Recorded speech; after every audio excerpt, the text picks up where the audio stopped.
इससे खतरा है, उससे खतरा है। और फिर दूसरा एजुकेशन की कमी है। दूसरा उससे भी बड़ी बात, लोगों ने वोट की वैल्यू नहीं की। वोट क्या होता है, कैसे मिला, क्यों मिला, क्या होगा, इसकी प्रक्रिया को लोगों को नहीं पता। अभी तो लोगों को पता है कि वोट एक दिन आएगा, जैसे जयंती आती है ऐसे एक दिन आएगा, हमें वोट डालने जाना है। अगर उनको ये पता लग जाए कि वोट से क्या निर्माण होगा, वोट का क्या परिणाम होगा, वोट की सुरक्षा कैसे होगी, वोट से क्या बदलाव होगा, इस दिन ये बहुजन समाज के लोग इस बात को समझ जाएंगे तो मैं पूरी जिम्मेदारी से कहता हूँ परिवर्तन है। लेकिन बहुजन समाज के जो लोग हैं वो ही उनको पहला फुसला कर वो दूसरी ओर ले जाते हैं। मैं आपसे ही नहीं कह रहा, मैं सिर्फ और तमाम जो बहुजन नेता है मैं उनसे भी कह रहा हूँ, वो लोग भी जागरूक करते हैं। लेकिन जब चुनाव का समय आ जाता है तो जो चुनिंदा लोग होते हैं दूसरे, तो वो लोग खींचकर जो है अपनी ओर ले जाते हैं। मैं यही तो कह रहा हूँ ना, अभी उन्होंने वोट को एक जिम्मेदारी के तौर पर नहीं लिया। वोट कितनी जिम्मेदारी देना है, मैंने बताया ना अपनी लाइफ में काशीराम साहब कह रहे, जैसे बहन बेटी की रक्षा होती है वोट की रक्षा करनी है। और वोट को किसी को बेचना नहीं है। जैसे उन्होंने कहा वोट का अधिकार आपको बिकने के लिए नहीं दिया, आपको गुलामी से मुक्ति के लिए दिया है। जिसको जातिवाद से परेशानी जो महसूस करता है, हम आग मतलब बिल्ली को देख के अगर कबूतर रेत में सब दे लें और ये सोचे कि बिल्ली को मैं दिखाई नहीं दे रहा हूँ, तो गलती बिल्ली की कबूतर की। अगर हम ये खुद सोच लें चुनाव के समय कि नहीं भाई हम पे तो कोई शोषण नहीं होता, हमें तो जाति के लिए अपमानित नहीं किया जाता, जाति आधारित काम को हमें जोड़ के और हमें जो है तमाम तरह की चीज़ों से नकारा नहीं जाता, हमें मंदिर में घोड़ी पे चढ़ने तमाम तरह की चीज़ों से जो है जो प्रताड़ित किया जाता है, ये भूल जाए तो वो किसी को वोट दे देंगे। दुश्मन को वोट देने का मतलब समझते हैं क्या होता है? दुश्मन ताकतवर होगा, आपका इलाज करेगा। हमारे लोग दुश्मन को वोट देते हैं, अपना इलाज करवाते हैं। अच्छा, आपने सफाई कर्मचारी की जो बात करी है, एफजीदार प्रथा हो गया या कॉन्ट्रैक्ट हो गया या डेली वेजर हो गया, इनको पक्का नहीं किया जाता, परमानेंट नहीं किया जाता। इसका कारण आपने मंच पे भी बोला कि इसका कारण क्या है कि आपको 40-50 हज़ार रुपये तनख्वाह जब मिलेगी तो आप क्या करेंगे? फिर आप अपने बच्चों को सफाई कर्मचारी नहीं रखेंगे, फिर आप उनको पढ़ाएंगे प्राइमरी स्कूल की जगह जहाँ इंग्लिश मीडियम में बेहतर शिक्षा होती है। क्योंकि हर पीढ़ी अपनी पीढ़ी से अपनी पीढ़ी को आगे ले जाने का प्रयास करती है। फिर दूसरा, आपके पेट की भूख समाप्त हो जाएगी ना, तो आप सुविधाओं की तरफ भी बढ़ेंगे। आप गाड़ी खरीदेंगे, आप जो है एसी लगाएंगे, आप अच्छा मकान बनाएंगे, तो आपका सामाजिक जो स्तर है वो भी मजबूत होगा। दूसरा, पैसे वालों का सम्मान भी होता है। पैसे वाला चोर हो, फ्रॉड हो, धोखेबाज हो, पैसे वाला जो है रेपिस्ट हो, उसका भी सम्मान होता है। आप देखो कितने MP MLA हैं जो रेपिस्ट हैं, उनका भी सम्मान करते लोग, उनको माला पहनाते हैं, तो पैसे वालों की इज्जत होती है।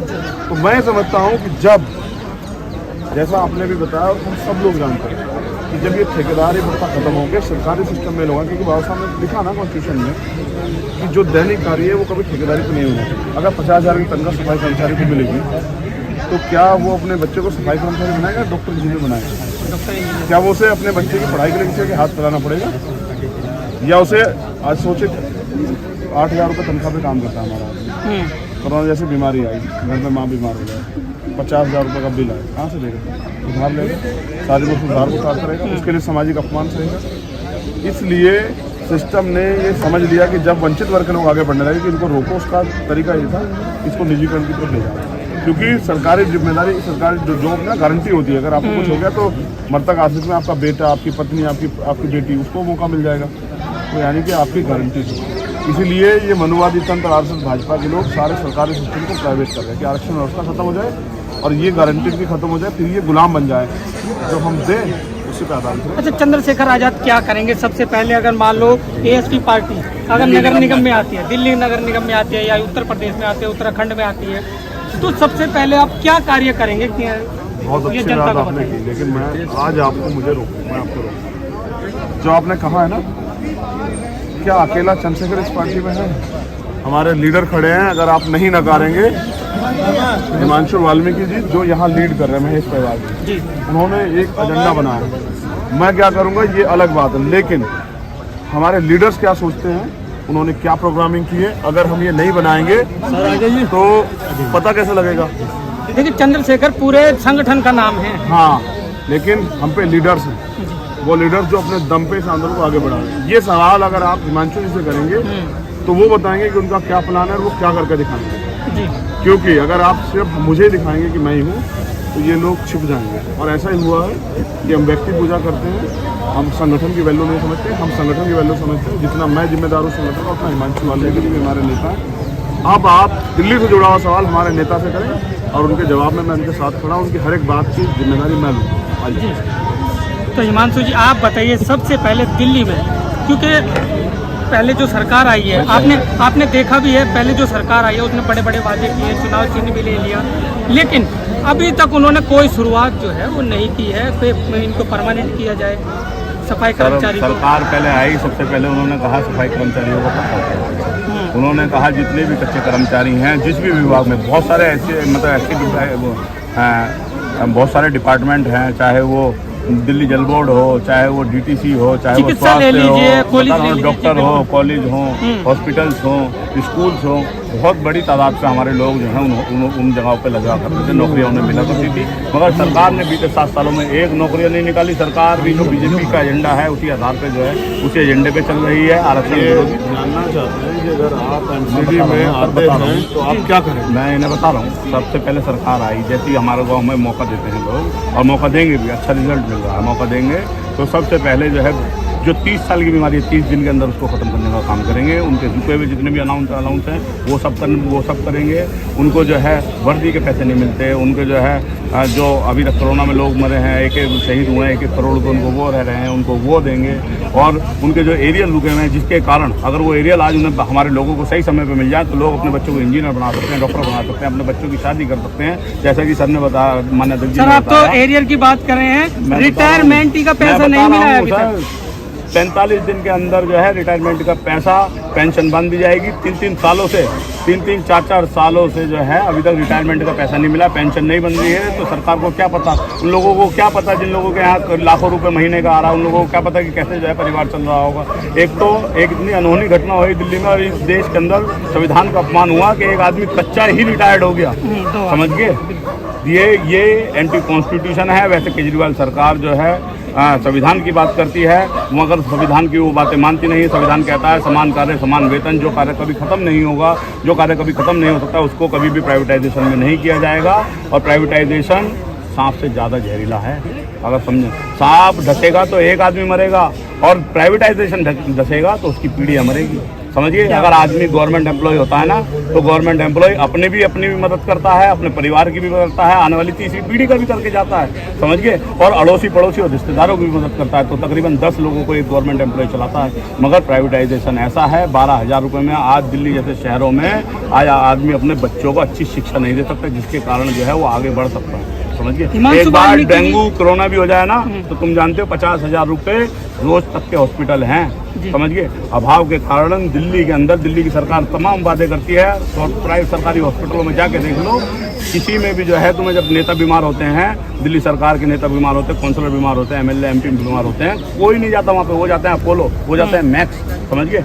गरीब तो वहाँ कहाँ सड़ता है, वहीं सड़ता है। जिसको इलाज नहीं मिलता, जिसके इलाज समय पे इलाज ना मिलने के कारण कम से कम 85% लोग मैं ऐसे जानता हूँ जिसके समय पे इलाज ना मिलने के कारण मृत्यु। चलो गरीबों को भी कई बार जान पहचान की जरूरत पड़ती है कि उसमें उनको भर्ती होना है। चंद्रशेखर भाई, जागो समाज चैनल के लिए क्या कहना है?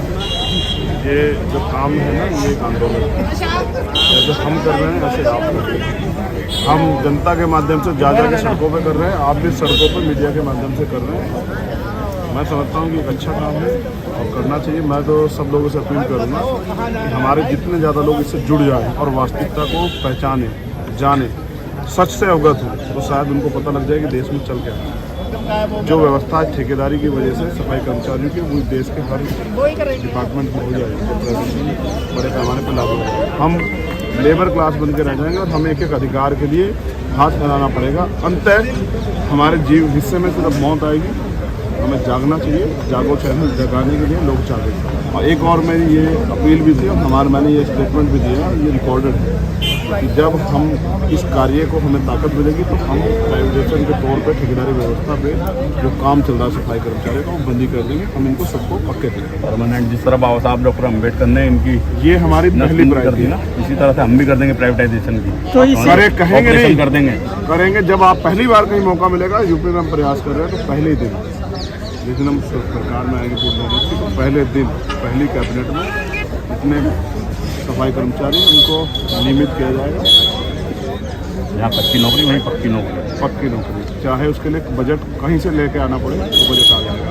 हम कुंभ में पैसा नहीं लगाएंगे, हम जो है ना कावड़ में फूल वर्षा पैसा नहीं लगाएंगे। आप परिवार में उनकी जीवन रक्षा के लिए हम सुविधाएं तैयार करेंगे, हर वर्ग के लिए, हर व्यक्ति के लिए।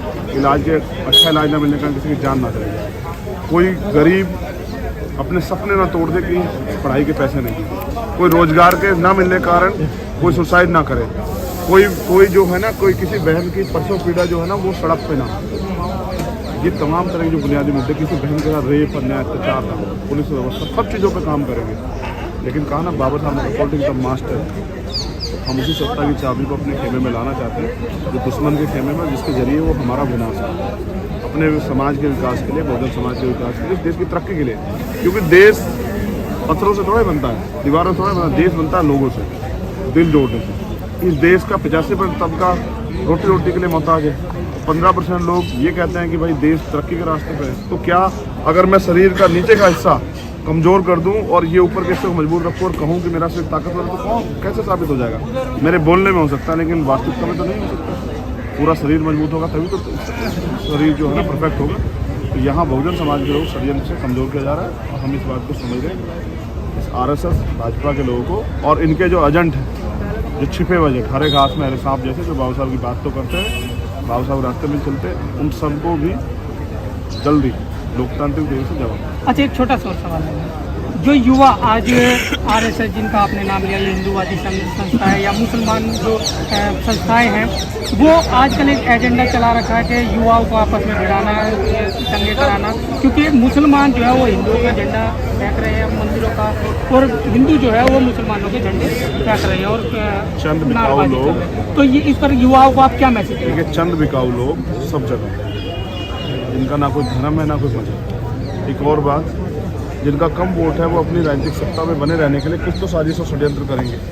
समझिए, लोकतंत्र है, जिनका वोट होगा उनका राज होगा। 85% बहुजन समाज के लोग, जिनके पास वोट है वो सत्ता में नहीं है। 15% जो सर्जन वाले हैं वो लोग सत्ता में हैं। तो वो सत्ता में बने रहने के लिए कुछ तो करेंगे ना। तो फूट डालो, राज करो, फिर दंगे कराओ, धार्मिक भावनाएं भड़काओ, फिर बंटवारा करो, कुछ तो करेंगे ना। षड्यंत्र साजिश करेंगे, वही कर रहे हैं। और बिकाऊ लोग, मैंने कहा ना, जो लोग कत्ल करते हैं पैसों पे, क्या उनको नहीं पता उनको सजा मिलेगी? फिर भी क्यों करते हैं ना? क्योंकि लड़ाई, अभी तो लोग रोटी की लड़ाई लड़ रहे हैं। जिनके घर में रोटी नहीं, वो कत्ल भी करते हैं, चोरी भी करते हैं। कोई पैदाइशी चोर नहीं होता है, कोई पैदाइशी क्रिमिनल नहीं होता, व्यवस्था उसको, सिस्टम उसको बना देता है। मैं समझो कि आप क्रिमिनल्स का रिकॉर्ड उठा के देखोगे तो आपको पता है लोगों ने इसको प्रोफेशनली नहीं सुना होगा। उनकी आगे मजबूरी है, किसी निर्दोष को जेल भेजा गया तो उसने कहा कि जब जेल जाना है तो फिर कुछ करते जाते हैं। तो मैं समझता हूँ सिस्टम में चेंज भी होगा, हम लोग प्रयास करें। चंद्रशेखर भाई, आपको कैसे पता लग जाता है कि पैंट के नीचे कोई निक्कर पहन के आपके बीच में घूम रहा हो? ये विचार और जो है ना, इसके शब्दावली बता दें। मैं समझता हूँ कि लड़ाई तो विचारों की, एक तरफ अम्बेडकरवाद, एक तरफ रामवाद। लड़ाई सीधी, पैंट के नीचे किससे अच्छा है, किससे क्या है, ये शब्दों की गरिमा का ध्यान रखता, मैं इससे कुछ नहीं कहूँगा। और मैं समझता हूँ कि कौन पहनेगा नहीं पहनेगा ये बड़ी बात है, कौन किस कलर का पहनता है ये भी बड़ी बात है। अब हम हमारा, अब देखो खून तो लाल है, लेकिन सच तो ये है कि रंग तो उसका नीला ही है, ये नीला रंग। लेकिन जागो समाज चैनल यही चाहेगा कि चंद्रशेखर आजाद और भीम आर्मी ये बहके ना, और जो मूवमेंट जो आज तक चल रहा है वो चलाते रहे। आपको शायद इससे रोजगार मिलता हो, हमने ये काम रोजगार के लिए, सर हमने भी नहीं किया। मैं क्या कह रहा हूँ, विश्वास कीजिए, जो मैं कह रहा हूँ उसको अपने ऊपर मत लीजिए। एक मीडिया वो है जो वहाँ बड़े बड़े ऑफिस में बैठ के खबर दिखाती है, एक मीडिया ये है जो सड़कों पर घूमने की खबर दिखाता है, एक नेता वो है जो बैठ के ट्वीट करके राजनीति करते हैं, सुविधा की राजनीति करता है, एक नेता वो है जो सड़कों पर रह के काम करता है। अच्छा, मैं ये पूछ रहा था, एक विधायक 4-5 गनर रखता है, अपनी जान की परवाह करता है। हम लोग तो यहाँ हजारों लोगों की भीड़ में रहते हैं, जिनको जान की परवाह नहीं होगी, किसी की परवाह करेंगे। हम आंदोलन के लिए जन्मे हैं, हमारे पिताजी ने हमारा नाम बचपन में जब छोटे तब चंद्रशेखर आजाद रखा। ऐसा नहीं कि बड़ा होने का 20 साल के बाद कि अब इसका नाम चंद्रशेखर। हमारे बड़े भाई का नाम भगत सिंह रखा, क्योंकि कुछ सपने थे देश को लेकर। हम बाबा साहब अम्बेडकर को मानने वाले लोग हैं, हम चरित्र से जुड़े हुए हैं, हम चित्र नहीं पकड़ते। हम मान्यवर दीना माना वाल्मीकि, मान्यवर काशीराम साहब के चेले हैं, हम उन पर उनकी विरासत नहीं है, उनके सिद्धांत। तो अगर आप ये बात मेरे ऊपर है तो ये तो आप पे भी लागू होती है।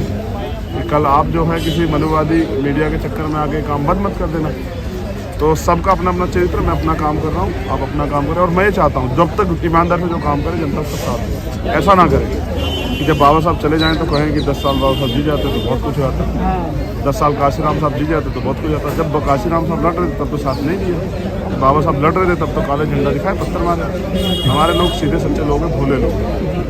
अब इन भोले लोगों को इनमें राजनीतिक चेतना, सामाजिक चेतना जागरूक करनी है, हम अपना काम। चलिए एक फोटो के साथ हम धन्यवाद करेंगे भाई के साथ। तुम्हारा काम